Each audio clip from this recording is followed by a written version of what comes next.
E já que estamos falando de política, a gente já chama para conversa o Diego Amorim. Diego, bom dia, tudo bem? E aí, Mauro, bom dia. Mauro Talhaferri. Acertei, né, Mauro? Vocês estão de parabéns. Eu é que ando errando meu próprio nome. Diego, como você... Qual é o seu nome? Vamos ouvir. O meu é Diego Martins de Amorim, vulgo Diego Amorim. Tá certo. Não gaguejou, Mauro. Tá não certo, gaguejou. tá certo. Muito bem, muito bem. Diego, ontem você falava aqui pra gente que você iria conversar com o senador Omar Aziz, que é o relator do arcabouço fiscal no Senado. Como é que foi essa conversa, Diego? E você acabou me pautando, Mauro, porque você me fez a pergunta ontem aqui também sobre quando vai ser essa votação no Senado. Foi logo a primeira pergunta que a gente fez aqui em Brasília para o senador Omar Aziz.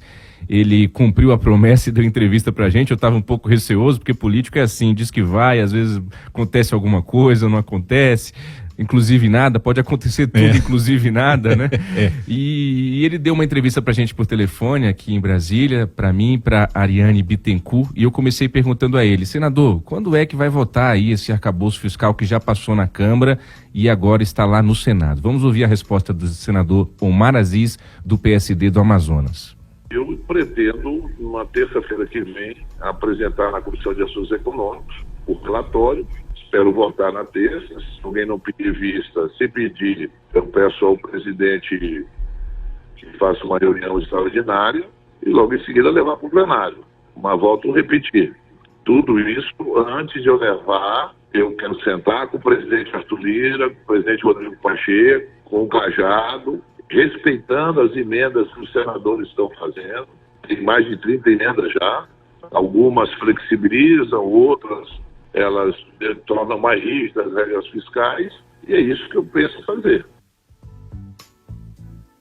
Vamos lá, o senador promete apresentar o relatório dele na próxima terça-feira, dia 20, exato, dia 20 de junho, e espera aprovar no plenário do Senado, antes disso na CAI, a Comissão de Assuntos Econômicos, até o dia 21, até quarta-feira. Lembrando que dia 21 é o mesmo dia da sabatina do Cristiano Zanin. O Senado vai estar pegando fogo na terça e na quarta da próxima semana aqui em Brasília, Mauro. E eu chamo a atenção nessa resposta do Omar Aziz para a fala dele de que não vai fazer nada antes de se sentar com o Arthur Lira, o Rodrigo Pacheco e o Cláudio Cajado, que foi o relator lá na Câmara.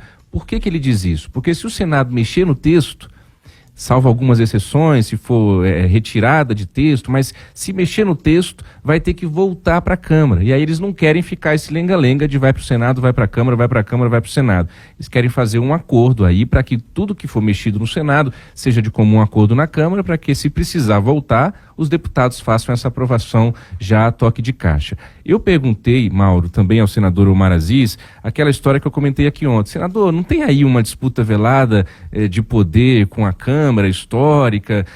Os senhores querem mais tempo para analisar o projeto do arcabouço fiscal? O Senado não quer ser somente o chancelador do que a Câmara faz? Não está demorando a aprovar esse projeto no Senado? Ele me respondeu com um jeitão Omar Aziz de ser. Vamos ouvi-lo.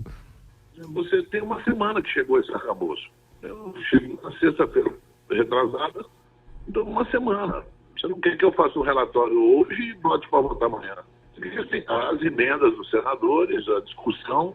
Nós vamos ter uma discussão na CAI, uma Comissão de Assuntos Econômicos, coisa que não teve na Câmara, foi direto para plenário. E o relatório do Cajado, eu tenho que parabenizá-lo, foi muito bem feito. Agora vamos deixar uma coisa clara aqui, Diego. Nenhum governante que está no poder e tem 4 anos para governar, ele quer ter limite de gasto. Ele quer fazer e joga para o governo seguinte. Sempre foi essa a história do Brasil. Você, quando teve a lei de responsabilidade fiscal, ela foi quebrada várias vezes, o teto de gasto foi quebrado várias vezes, ou qualquer presidente, e esse não é o arcabouço fiscal, o marco fiscal, não é um projeto do governo Lula. Isso é um projeto de Estado, isso é para o Estado brasileiro. Vai ultrapassar o governo Lula se for respeitado, se o Congresso não mudar futuramente. Nós não podemos pegar um projeto que vai ser, espero que essa regra se cumpra eternamente, um toque de caixa e aprovar. está colocando aí limites. Eu adoro esses sincericídios de político, né, Mauro? Você vê quando ele fala, sempre foi assim, o presidente gasta demais e deixa pro próximo governo. Deixa Essa pro é a próximo, história né? do Brasil. Essa frase é ótima. Essa é a história do Brasil.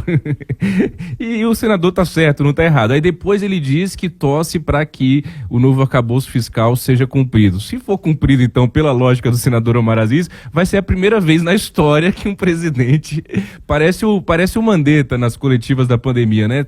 Traçava ali um cenário desastroso, aí no finalzinho, mas se Deus quiser, tá tudo bem. Se Deus quiser, vai dar tudo Uma certo. coisa não... vai dar tudo certo. Uma coisa não casava com a outra. Eu também perguntei ao senador Omar Aziz se há algum compromisso de veto do presidente Lula em relação a algum ponto do arcabouço. Ele parece que não gostou muito da pergunta. Ele disse, o executivo não se mete agora, a bola tá com o Congresso. Vamos ouvir o senador. Acho que serei procurado pelo governo para discutir. Eu volto a repetir.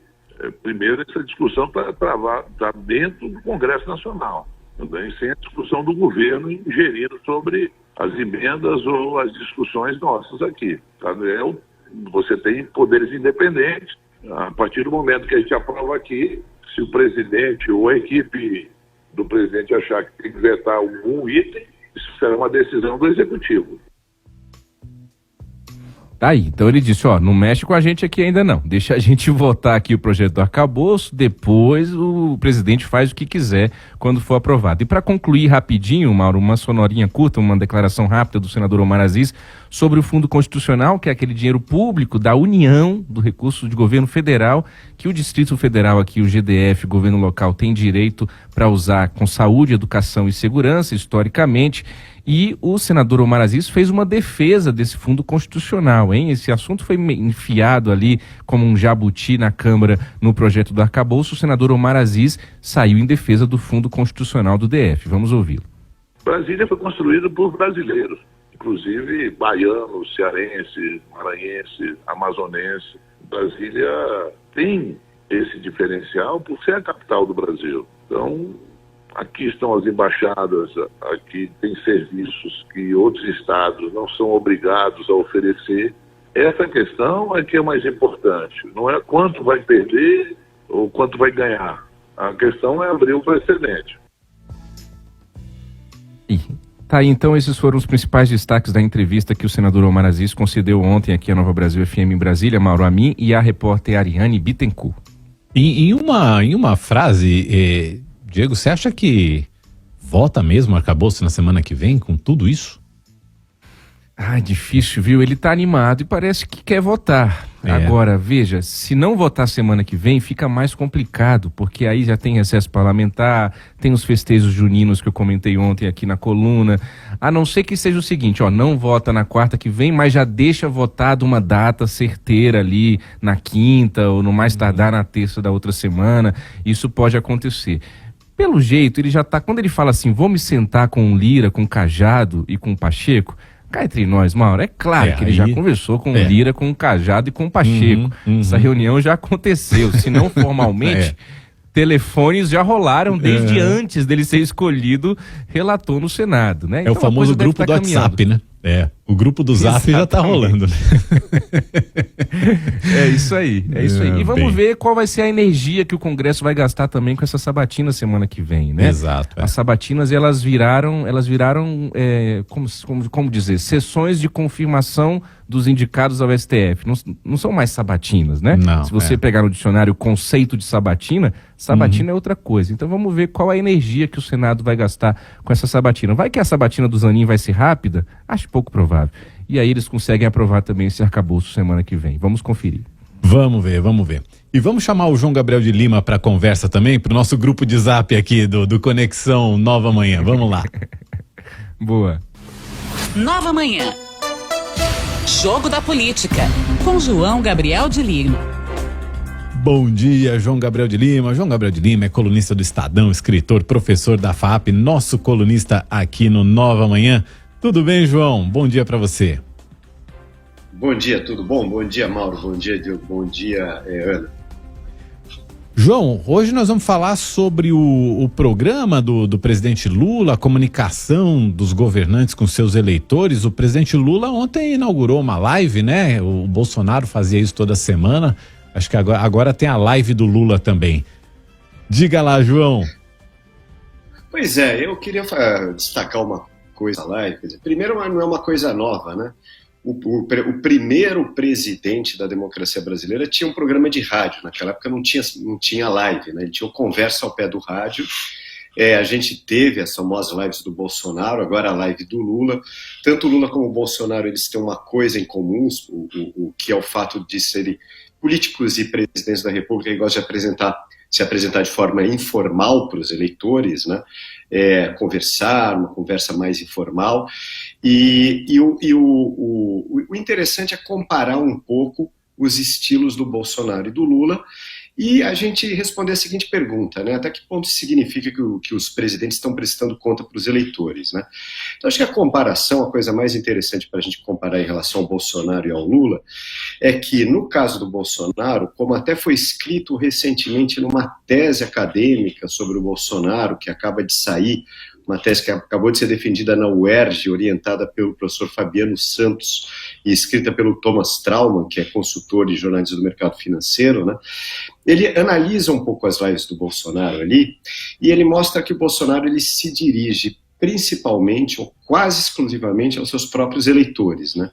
Então, o que eram as lives do Bolsonaro? Era o presidente da República tentando colocar temas na agenda de discussão, mas ele colocava esses temas se dirigindo aos seus próprios eleitores e deixando que os eleitores repercutissem isso nas redes sociais. Ele não se dirigia aos não eleitores dele, aos que discordavam dos temas. Então, por exemplo, quando o ex-presidente Bolsonaro defendia a liberação das armas, ele não se dirigia a quem discordava disso e fazia um aceno para quem discordava. Ele defendia aquilo de forma veemente para os eleitores dele colocarem isso nas redes sociais. O Lula ele fez uma live muito interessante no sentido que ele falou com pessoas que votam nele e pessoas que não votam nele. Foi uma live num ambiente controlado, com um tema muito claro, que era agronegócio, MST, agricultura, e ele faz um aceno ao agronegócio, que não votou nele, e com quem ele teve várias altercações e tal, e também ao MST, que votou nele, que vota tradicionalmente do PT. No caso do agro, ele fez um aceno positivo ali, reconhecendo o fato de que o agro é completamente importante, inclusive para a melhoria atual dos números econômicos do Brasil, né? E no caso do MST, ele faz ali uma criticazinha, dizendo que o MST não precisa mais invadir terra e tal, e ele tenta chegar ali a um meio termo, ele tenta fazer uma conciliação. Agora, a grande pergunta, depois de definir aí os dois estilos, né, isso significa que o presidente Lula está prestando conta aos eleitores e Bolsonaro prestava contas? Não.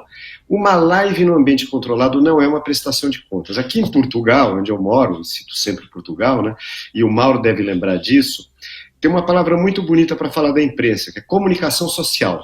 Isso. Aqui eles falam, não, o presidente falou a comunicação social, esteve com a comunicação social. Por quê?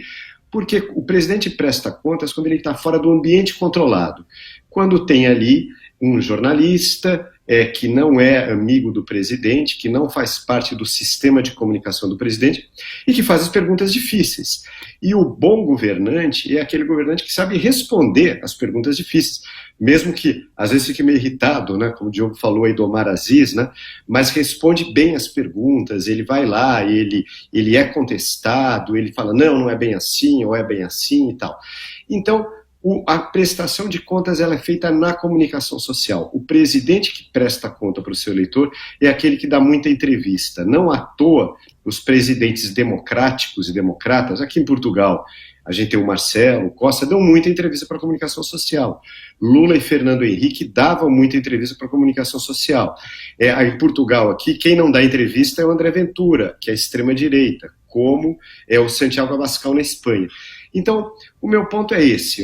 Eu acho que, ok ter live, todo mundo pode ter live, a tecnologia hoje facilita isso, mas nada substitui falar com a comunicação social, prestar conta e receber as perguntas difíceis e contestar e rebater.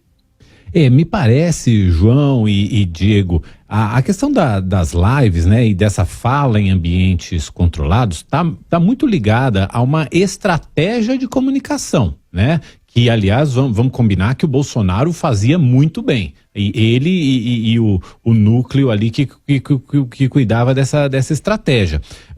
Isso é uma estratégia de comunicação, é você conseguir passar os seus recados justamente nesse ambiente que não é hostil, né, como você disse, né, João? Agora, a questão da prestação de contas à sociedade também precisa fazer parte dessa estratégia e nem sempre está sendo cumprida, né? Exatamente, até pela facilidade dos meios, né? Sim, Bolsonaro fazia muito bem, né? Como a gente disse, falando ao seu eleitor. E o Lula tentou passar recados ontem, ele usou aquilo como uma estratégia de comunicação.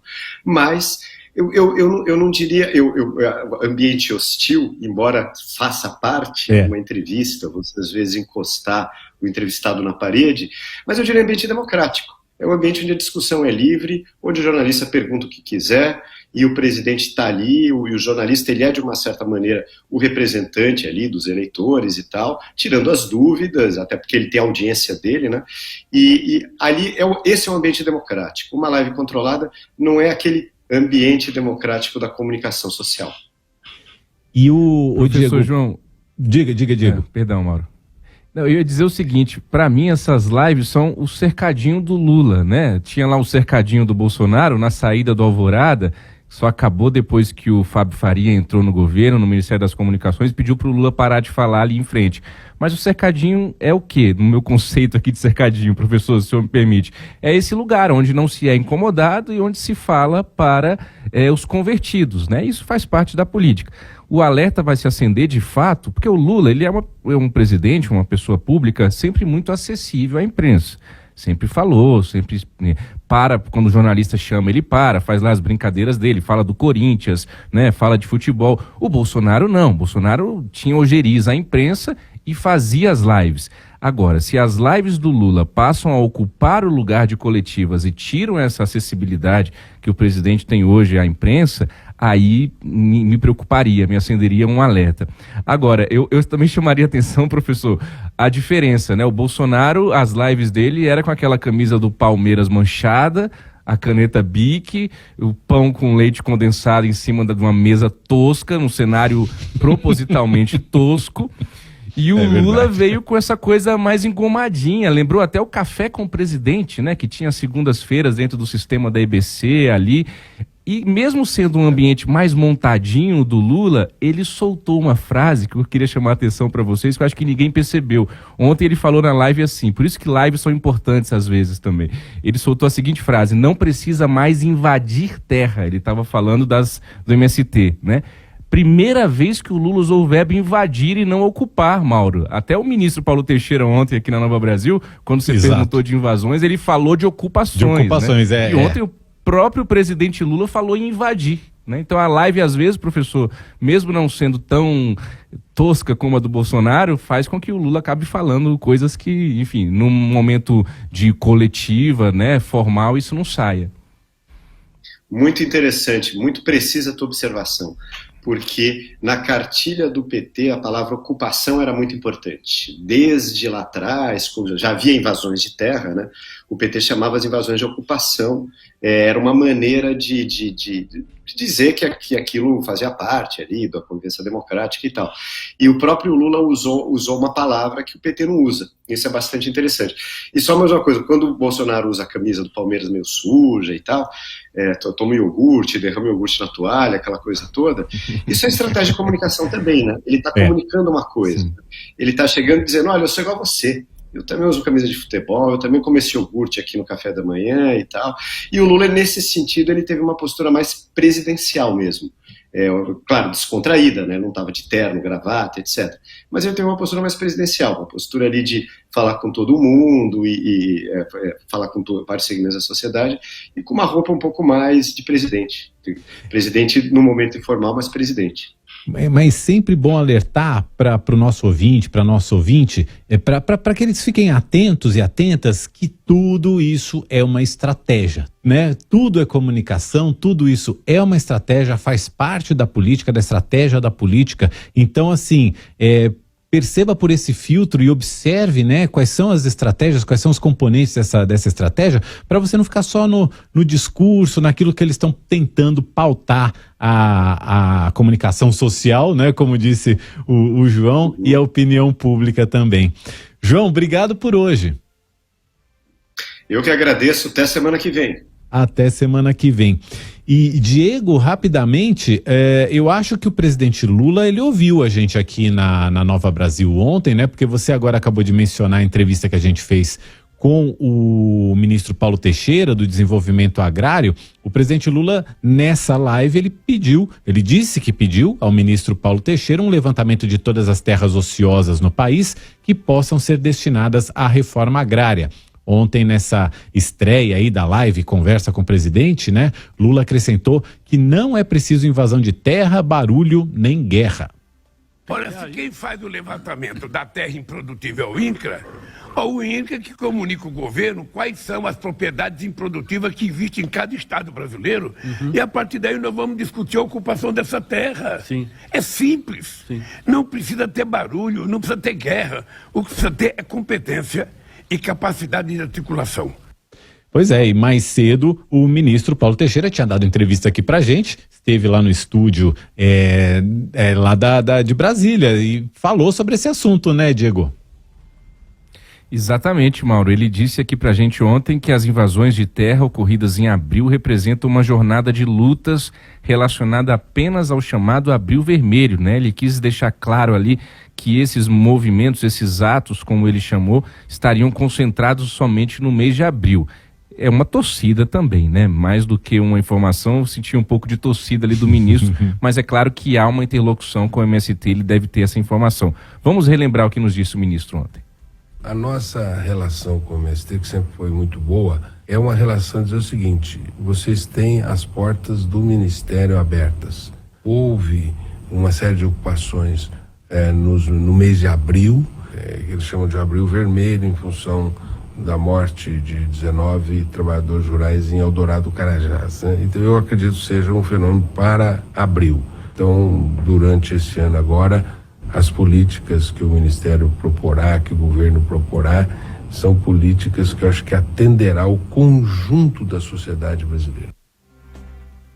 E por falar em MST, tá rolando a CPI do MST lá na Câmara dos Deputados. Ontem teve mais uma sessão, foi mais tranquila se comparado às sessões anteriores. O ministro Paulo Teixeira do Desenvolvimento Agrário também tocou nesse assunto nessa entrevista exclusiva ontem à Nova Brasil FM, dizendo que, na opinião dele, não faz sentido algum a existência dessa comissão parlamentar de inquérito. Olha, eu não vejo sentido na existência dela, né? E uma comissão parlamentar de inquérito tem que ter um fato determinado a ser investigado. Qual é o fato determinado a ser investigado? Eu desconheço. Assim, eu acho que pode resultar numa perda de energia muito grande. E por isso, o nosso foco agora é no lançamento do Plano Safra, para final de junho.